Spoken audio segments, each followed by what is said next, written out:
तो आदाब, नमस्कार, गुड इवनिंग, सत श्री अकाल। एक बार फिर आप तमाम लोगों का स्वागत है क्राइम तक की कहानी की इस एपिसोड में। उम्मीद है पूरी फैमिली अच्छी होगी।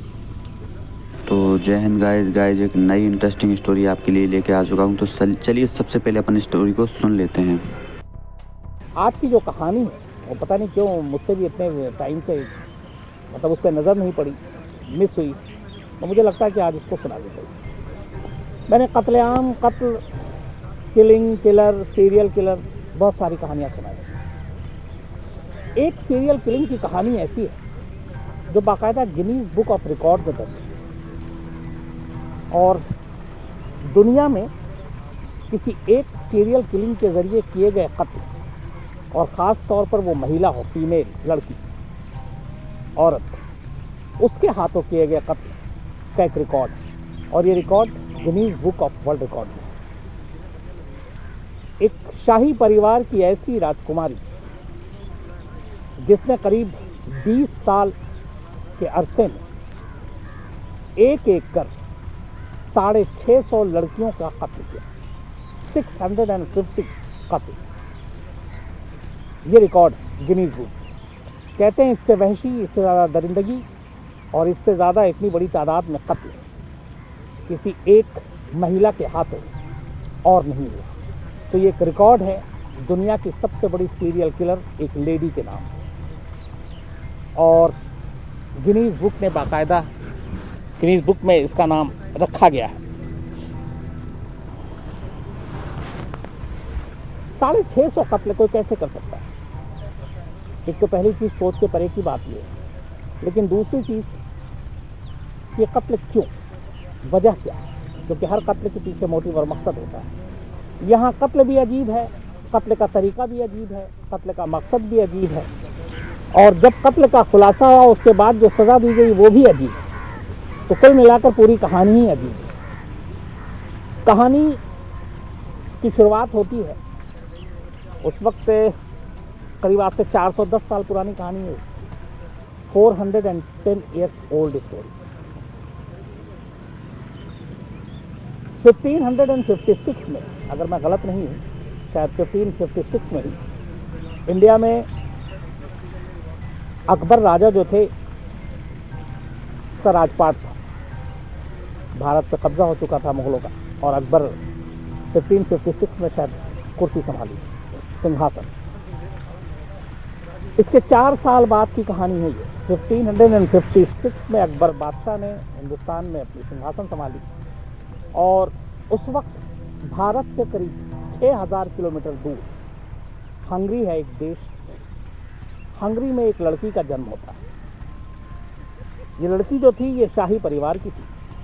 इसका नाम रखा गया था एलिजाबेथ बाथरी, अगर मैं गलत नहीं हूं तो एलिजाबेथ बाथरी 1560 में, 1560 में एलिजाबेथ बाथरी का जन्म हुआ। उसका नाम एलिजाबेथ रखा गया। बचपन से ही बेहद खूबसूरत एलिजाबेथ, माँ बाप ऊंचे रसूख वाले, परवरिश अच्छे से हुई, पढ़ाई लिखाई अच्छे से हुई, और बचपन में ही इस बात का एहसास हो गया था एलिजाबेथ को कि वो बेहद खूबसूरत है। उसके आस पड़ोस, रिश्तेदार, जानने वाले लोग हमेशा उसे इस बात का एहसास दिलाते। धीरे धीरे वक्त बीता। जब 15 साल की उम्र हुई एलिजाबेथ की, तब 15 साल की उम्र में एलिजाबेथ की शादी हो गई। और एलिजाबेथ की जो शादी की गई उस वक्त, वो शादी भी एक अजीब किस्सा था, इसलिए कि कहते हैं कि 10-12 साल की उम्र में ही एलिजाबेथ का पहले किसी से प्यार हुआ, इश्क हुआ, और उसके बाद फिर एलिजाबेथ की जो शादी हुई वो उस शख्स से हुई जो कि वहाँ का नेशनल हीरो था हंगरी का उस वक्त। उसका नाम था फेरेंक नटाज़डी। फेरेंक नटाज़डी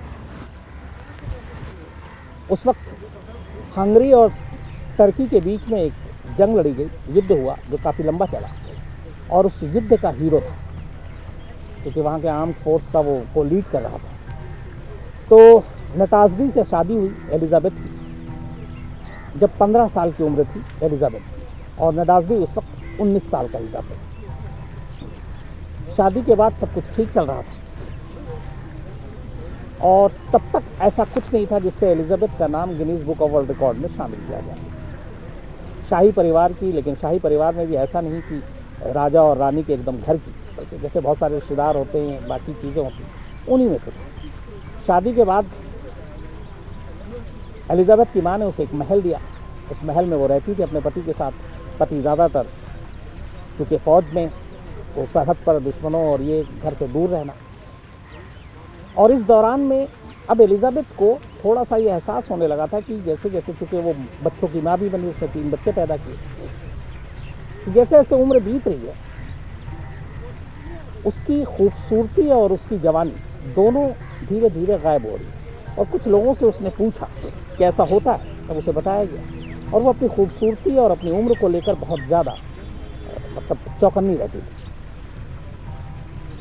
इस बीच में बचपन में जो लालन पोषण हुआ, तो घर से ही बहुत सारी हिंसक चीज़ें भी उसने देखी। उसके फादर नौकरों को पीटना, इलाके के लोगों के ऊपर टॉर्चर करना, माँ का भी हाथ उठाना एक दूसरे पर, भाई का भी, ये सारी चीज़ें उसने बचपन में घर में देखी थी। और ये सारी चीज़ें उसके दिमाग में थी कि गरीब, अपने से कमतर लोग, कमज़ोर लोग, उनको मारना पीटना बुरा नहीं। इसी दौरान एक दिन महल में एलिजाबेथ बैठी हुई थी और एक उसकी जो नौकरानी थी वो उसके बाल संवार रही थी। इत्तेफाक से बाल संवारते संवारते वो बाल उलझकर उसके हाथों में आ गया और एलिजाबेथ का सर खिंच गया। इससे एलिजाबेथ को थोड़ा दर्द महसूस हुआ। वो गुस्से में आ गई। गुस्से में आने के बाद उसने अचानक उस नौकरानी को ज़ोर से थप्पड़ मारा। जब थप्पड़ मारा तो वो एक तो नाखून और थप्पड़ इतनी ज़ोर से मारा कि उसके गाल से खून बहने लगा।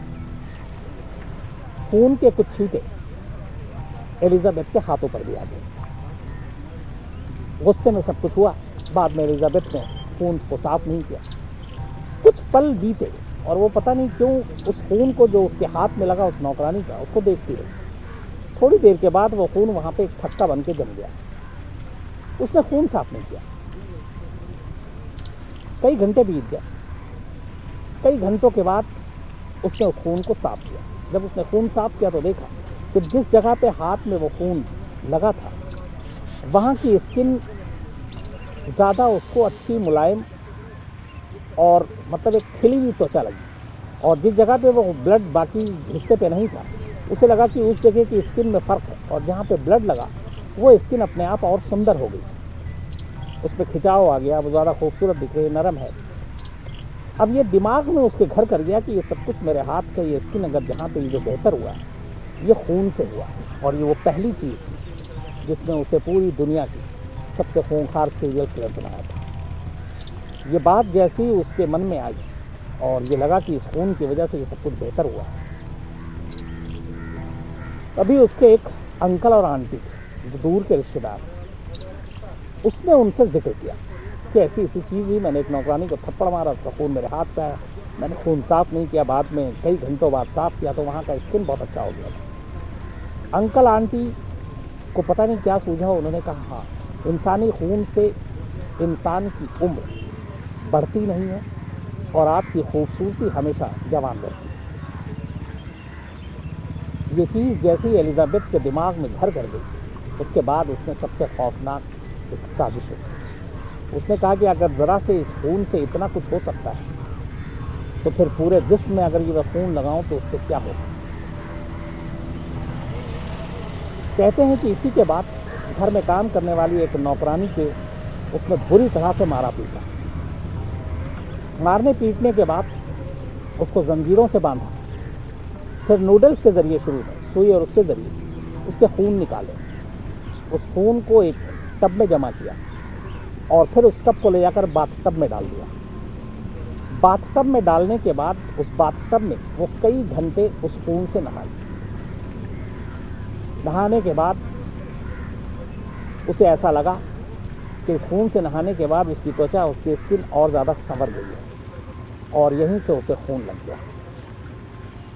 इसके बाद धीरे धीरे करके अपनी महल में एक रसूख वाली राजशाही परिवार से जुड़ी हुई, तो कोई कुछ कहता भी नहीं और वो अपनी नौकरानियों को एक एक कर इसी तरह मारने लगी। इस दौरान उसका पति लौट कर आता है और कहते हैं कि जब उसके पति ने आकर उससे ये कहा कि तुम बड़ी सुंदर और ज़्यादा हो गई, तो उसने ये बात अपने पति को भी बता दी, जो कि आर्मी में था।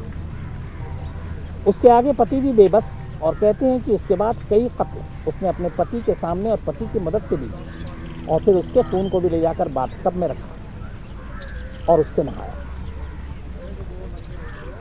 अब सवाल ये था कि कब तक आप, कितने दिन, कितने लोगों के खून से नहाएंगे, लेकिन उसकी प्यास जो है वो ख़त्म होने का नाम नहीं ले रही थी। जब महल में नौकरानियाँ कम पड़ गई तो उसे लगा कि अब क्या करें। उसने आस-पास के इलाके में, गांव में जहां गरीब लड़कियां थीं, और पहली शर्त ये थी जो उसके अंकल और आंटी ने कही थी कि सिर्फ लड़कियों के खून से नहीं बल्कि कुंवारी लड़कियों के खून से अगर तुम नहाओगी तो तुम्हारी त्वचा, तुम्हारी खूबसूरती, तुम्हारी जवानी सब बरकरार रहेगी। तब उसने गांव की लड़कियों पर नज़र रखनी शुरू की। नौकरों के जरिए उन्हें महल में काम करने के नाम पे बुलाया, और बुलाने के बाद फिर एक एक कर उन लड़कियों को भी इसी तरह मारती रही।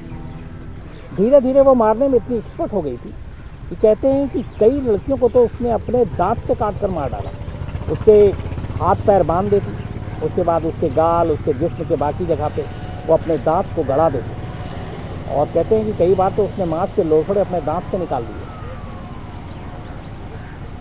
कई बार उनके हाथ जला देती, और इसी तरीके से खून निकालती, बाथटब में रखती और नहाती। ये सिलसिला शुरू हुआ था करीब 90 में, जब 1590 में 1590 जब उसने पहला कत्ल किया था, जो उसके बाल को जो संवार रही थी और चोट लगी। और ये अगले 20 साल तक सिलसिला चलता रहा, 1610 तक। 1590 में शुरू हुआ और 1610 तक चलता रहा। इस दौरान 1603 में एलिजाबेथ के पति की मौत हो गई बीमारी से। 29 साल की शादी का दोनों का सफ़र रहा।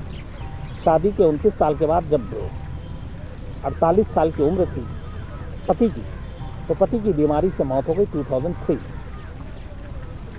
पति की बीमारी के बाद, मौत के बाद एलिजाबेथ को और आज़ादी मिल गई, और अब उसकी भी उम्र ढलान पर थी। उसे लगा कि अगर अभी कुछ नहीं किया तो उसकी खूबसूरती चली जाएगी, उम्र हावी हो जाएगी, झुर्रियाँ आ जाएगी। ये बात उसे बड़ा सताती थी। पति की मौत के बाद वो और वहशी हो गई। इसके बाद फिर उसने फ्रीक्वेंसी बढ़ा दी कत्ल की और नहाने की बात में खून से। अब इस चक्कर में हुआ ये कि जो गांव और दूर दराज से जो लड़कियां महल में बुलाई जाती थी वो वापस नहीं जा रही। जो भी लड़की एक बार महल में आ जाती वो वापस नहीं जाती। अब फ्रीक्वेंसी बढ़ाने से ये हुआ कि शुरू में चलो 10, 20, 30 लड़कियां इतने दूर दराज के गांव से वो गायब हो रही, किसी ने ध्यान नहीं दिया। लेकिन 2003 से 2010 के बीच में इतनी बड़ी तादाद में लड़कियां गायब होने लगी कि लोगों को शक हुआ। फिर गांव वालों ने आपस में बात की कि ये जो भी लड़कियां महल जाती हैं वो वापस क्यों नहीं आती। इसके बाद इन लोगों ने शिकायत की वहाँ के शाही परिवार और राजा से, लेकिन उस वक्त कोई सुनवाई नहीं हुई। इस दौरान में कुछ खुशनसीब लड़कियां थीं जो महल से अपनी जान बचा कर आई और उन्होंने गांव में कहानी सुनाई। उसको सुनने के बाद लोग और दहल गए। इसके बाद फिर शिकायत की और कहा गया कि इस मामले की जांच होनी चाहिए। आखिरकार 2010 में हंगरी के राजा ने अपने 2 मंत्रियों को इस पूरे मामले की जांच का आदेश दिया और कहा कि आप इसकी जांच रिपोर्ट दीजिए, क्योंकि लोगों की बहुत सारी शिकायतें आ गई थी और तब तक करीब 650 लड़कियां गायब हो चुकी जो महल में गईं लेकिन महल से लौटी नहीं। तो अब 2 सदस्यीय जांच कमेटी ने पूरे मामले की जांच शुरू की। जांच शुरू करने के बाद धीरे धीरे वो विटनेस के पास गए और उसके बाद धीरे धीरे उनको कहानी पता चली। जो सबसे बड़ा सबूत मिला वो मिला उस महल के 4 नौकरों के जरिए। ये 4 नौकर वो 4 चश्मदीद थे जिन्होंने अपने आंखों के सामने एलिजाबेथ को, लड़कियों को, कुंवारी लड़कियों को हैवानियत की तरह मारते हुए, उनका खून निकालते हुए, खून को टब में रखते हुए और उस टब को बाथटब में रखते हुए और उस बाथटब में घंटों नहाते हुए देखा। इन 4 नौकरों ने बयान दिया और फिर उन्होंने अपनी जान बचाने के लिए कहा कि मैं, चूँकि एलिजाबेथ टॉर्चर करती थी, धमकी देती थी, इसलिए हम इस गुनाह में शामिल थे, वरना हमारा कोई इरादा नहीं था। इन 4 नौकरों के बयान के बाद 2 सदस्यीय कमेटी ने राजा को अपनी रिपोर्ट दी। राजा ने फौरन ऑर्डर दिया कि इनको गिरफ्तार किया जाए। इसके बाद वहाँ की टीम, उस वक्त की पुलिस की टीम एलिजाबेथ के महल में पहुंचती, जो अभी स्लोवाकिया है। ये महल तब वहाँ हुआ करता था। जब वो उस महल में गई पुलिस की टीम, तो वो हैरान रह गई। उस महल की तलाशी लेने के दौरान कई कंकाल मिले लड़कियों, और सबसे हैरान करने वाली बात ये थी कि एक तहखाने में कई जिंदा लड़कियां मिली जिन्हें जंजीरों से बांध कर रखा गया था, और उनकी बारी आने वाले दिनों में आनी थी, जिनके खून को निकाल कर एलिजाबेथ को नहाना था। तो उन लड़कियों को आज़ाद किया गया। वो सारे कंकाल मिले, बहुत सारे नूडल्स, बाकी सुइयाँ और दूसरी चीज़ें मिली, खून के धब्बे और थक्के मिले। और फिर ये सारे सबूत मिलने के बाद राजा को बताया गया, चारों नौकर को गिरफ्तार किया गया, और ये खबर धीरे धीरे बाहर फैली। अब इसमें यह था कि आखिर 650 लड़कियों की तादाद कैसे पता चली। एक नौकरानी थी जिसने कहा कि एलिजाबेथ एक डायरी लिखा करती थी, और उस डायरी में उसने नंबर देते थे, और वो नंबर 650 पे जाकर रुक गया था। आने वाले दिनों में शायद ये और बढ़ता। हालांकि वो डायरी एलिजाबेथ की और उसमें जो सारी चीज़ें थी कभी पब्लिक फोरम पे नहीं आई। उस वक्त हंगरी के शाही परिवार ने उसको अपने कब्जे में ले लिया, लेकिन उसी से ये पता चला कि 650 लड़कियों का कत्ल हुआ। दूसरा जब मिलान किया गया तो आसपास के जितने भी इलाके और गांव और गरीब लड़के लड़कियां थी, उनसे पता किया गया तो वो भी गिनती 600 के ऊपर जा रही थी, जो अपने घर से गायब थी और जिन सबको महल में नौकरी के लिए बुलाया गया था। तो इन सारी चीज़ों, दोनों चीज़ों, एक डायरी और जो लड़कियां गायब थी, उन गाँव वालों की रिपोर्ट के मुताबिक ये माना गया कि एलिजाबेथ ने अपने हाथों से 650 लड़कियों को कत्ल किया और उसके खून से नहाया। इसके बाद एक एक कर गवाह आने शुरू हुए, जो बाकी नौकर थे जो लड़कियों को लाते थे। वो कुल मिलाकर करीब 300 विटनेस सामने आए। हालांकि इनमें से एक ने भी 4 नौकरों को छोड़कर कत्ल होते या नहाते हुए नहीं देखा एलिजाबेथ को, लेकिन उससे पहले की सारी कड़ियाँ उन्होंने जोड़ी कि हाँ, ये लड़की कब कब आई, उसके बाद दोबारा कभी नहीं देखने को मिला। महल के अंदर से जब छापा पड़ा तो उन लड़कियों के कत्ल, कुछ के गहने, वो सारे सबूत भी मिले कि हाँ, इसका मतलब है कि महल में इनकी निशानी मौजूद है, लेकिन वो दुनिया में नहीं है। फिर जानकारी के दौरान ये भी पता चला कि अपनी खूबसूरती और जवानी को बरकरार रखने के लिए एलिजाबेथ ने कई लड़कियों के मांस भी खाए, यानी एक तरह से वो आदमखोर भी बन गई, क्योंकि उसे बताया गया था कि कुछ पार्ट्स शरीर के खाने से आपकी त्वचा, आपकी उम्र, आपकी खूबसूरती बरकरार रहेगी। तो वो अपनी खूबसूरती को मेंटेन करने के चक्कर में 650 कत्ल करने के साथ साथ एक आदमखोर भी हो गई। ये सारी दहलाने वाली कहानियाँ जब धीरे धीरे सामने आई, इन्वेस्टिगेशन एजेंसी की रिपोर्ट आई, उसके बाद मुकदमा चला। मुकदमा चलने के बाद चारों नौकरों को आनंद फानंद में फांसी दे दी गई, मौत की सज़ा सुनाई गई और उन्हें मौत दे दी गई। अब बात बची एलिजाबेथ के ऊपर कि एलिजाबेथ का क्या किया जाए। उस वक्त के हंगरी के कानून था कि शाही परिवार के किसी सदस्य को मौत की सज़ा नहीं दी जा सकती, और एलिजाबेथ शाही परिवार से ताल्लुक़ रखती थी। इसको लेकर दबी ज़ुबान में बहुत सारी बातें भी हुई, लेकिन पुरानी सदियों से एक कानून चला आ रहा था उनका कि शाही परिवार के लोगों को, चाहे उनका जुर्म कितना भी संगीन क्यों न हो, सज़ाए मौत नहीं मिलेगी। इसी कानून के आधार पर 1610 में एलिजाबेथ को उसी महल के कमरे में सख्त निगरानी के अंदर नज़रबंद कर दिया गया, ताकि ये किसी और लड़की को ना मार सके। पहरा बिठा दिया गया और एक आम कैदी की तरह एक कमरे में उसे रखा गया। हालांकि उसकी ज़रूरत के हिसाब से उसकी सारी चीज़ें उसे दी गई, लेकिन कमरे से बाहर निकलने की इजाज़त नहीं थी। अगस्त 1610 में 1610 अगस्त का महीना था जब एलिजाबेथ को कैद किया गया उसी के महल के कमरे में। 4 साल तक करीब वो इस कमरे में कैद रही। 2000 में रहता हूँ। 1614 यानी कि कैद में रहने के 4 साल के बाद नवंबर के महीने में एक रोज़ रात को एलिजाबेथ एक गार्ड से कहती है कि उसका हाथ ठंडा हो रहा है, उसका शरीर ठंडा हो रहा है, तबीयत ठीक नहीं लग रही है। गार्ड ने कहा कि सो जाओ, सुबह बताता हूँ, किसी को भेजता हूँ, डॉक्टर जो भी होगा। ये आखिरी बातचीत थी। उसके बाद एलिजाबेथ की आवाज़ किसी ने नहीं सुनी, वो सो गई। सुबह जब उसे उठाने के लिए गया, उसको ब्रेकफास्ट देने के लिए, तो अपने उसी कैद खाने में एलिजाबेथ मुर्दा पड़ी, उसकी मौत हो गई। जब मौत हुई एलिजाबेथ की, तब उसकी उम्र थी 54 ईयर्स, 54 साल। 1614 में उसकी मौत हुई और 54 साल की उम्र में उसकी मौत हुई। इसके बाद धीरे धीरे अब तक जिंदा रहते हुए जो कहानी सामने नहीं आई थी, वो बाद में धीरे धीरे करके ये कहानी सामने आती है। कहते हैं कि जो ड्रैकुला नॉवेल लिखा गया था, उस नॉवेल की कल्पना जो राइटर ने की थी, वो असल में एलिजाबेथ की स्टोरी से ही की थी। एलिजाबेथ की कहानी 1590 से खून करने का शुरू हुआ, 1610 तक चला। 1614 में उसकी मौत हुई और 1789 में शायद ड्रैकुला की ये नॉवेल आया था, जो आयरिश कोई राइटर थे उन्होंने लिखा था, मैं नाम भूल रहा हूँ। तो बाद में हुआ कि ड्रैकुला, जिस पे फिल्म भी बनी, सारी चीज़ें हुई, वो असल में एलिजाबेथ की कहानी से इंस्पायर्ड होकर लिखी गई। हालांकि इसका कोई पुख्ता सबूत नहीं है कि ऐसा कुछ है, लेकिन बहुत सारे लोग ये कहते हैं।